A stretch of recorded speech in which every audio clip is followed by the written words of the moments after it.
पहले के समय में और आज के समय में बहुत अंतर आ गया है। पहले जीवन में स्थिरता थी, अपने मनपसंद काम को करने के लिए व्यक्ति के पास समय था, ईश्वर के भजन के लिए, पूजा करने के लिए पर्याप्त समय मिल जाया करता था। लेकिन आज का जो समय है वैसा बिल्कुल नहीं रह गया है। यहाँ तक कि छोटे छोटे बच्चों का भी जीवन कॉम्पिटिशन्स की वजह से कठिन होता चला जा रहा है। इस तरह की बिजी लाइफ में बहुत सारे लोगों के मन में ये प्रश्न जरूर उठता होगा कि हम तो अपने डेली लाइफ में ही उलझ करके रह गए हैं, हम कैसे अपने ज्ञान को बढ़ाएं, हम किस तरीके से मेडिटेशन करें, आध्यात्मिक मार्ग को अपनाना चाहते हैं या उसमें ऊपर उठना चाहते हैं।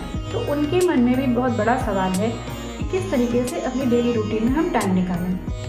जिस काम में हम सभी लोग लगे हुए हैं उसको छोड़ देना, इसका सोल्यूशन बिल्कुल भी नहीं है। इस प्रश्न का उत्तर आपको श्रीमद् भगवद गीता के 18वें अध्याय के 45वें श्लोक में मिलता है। वो क्या है? स्वे स्वे कर्मण्यभिरतः संसिद्धिं लभते नरः स्वकर्मण्येप्तः सिद्धिं यथा विन्दति तच्छृणु।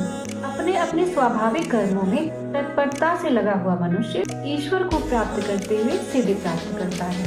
इसमें 2 बार स्वे स्वे आया है, जिसका मतलब है जो व्यक्ति जिस काम में लगा हुआ है उसका वही स्वाभाविक कर्म है। कोई भी कर्म छोटा बड़ा नहीं होता। पहले के समय में समाज जो है वो 4 वर्णों में बटा हुआ था, ब्राह्मण, क्षत्रिय, वैश्य और शूद्र।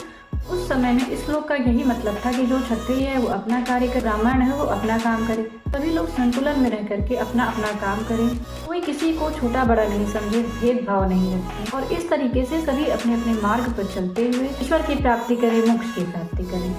यही श्लोक प्रेजेंट टाइम के लिए भी अनुकूल है, लेकिन इसमें थोड़ा सा ये समझने की आवश्यकता है जो पहले 4 वर्ण थे उनका कार्य निर्धारित था वो प्रेजेंट टाइम में नहीं रह गया है।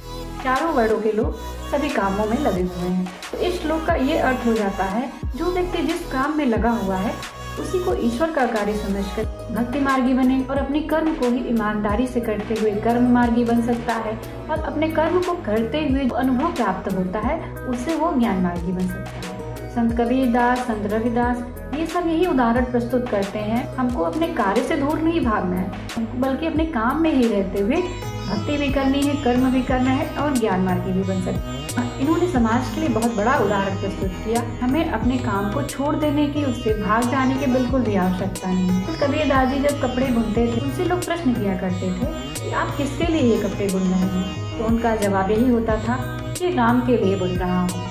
तो जिनके भी मन में ये प्रश्न चल रहा है कि मैं अपना काम छोड़ करके कैसे चला जाऊं और मैं अपने लक्ष्य को कैसे प्राप्त करूं, उनके लिए यह श्लोक मार्गदर्शन का काम करेगा।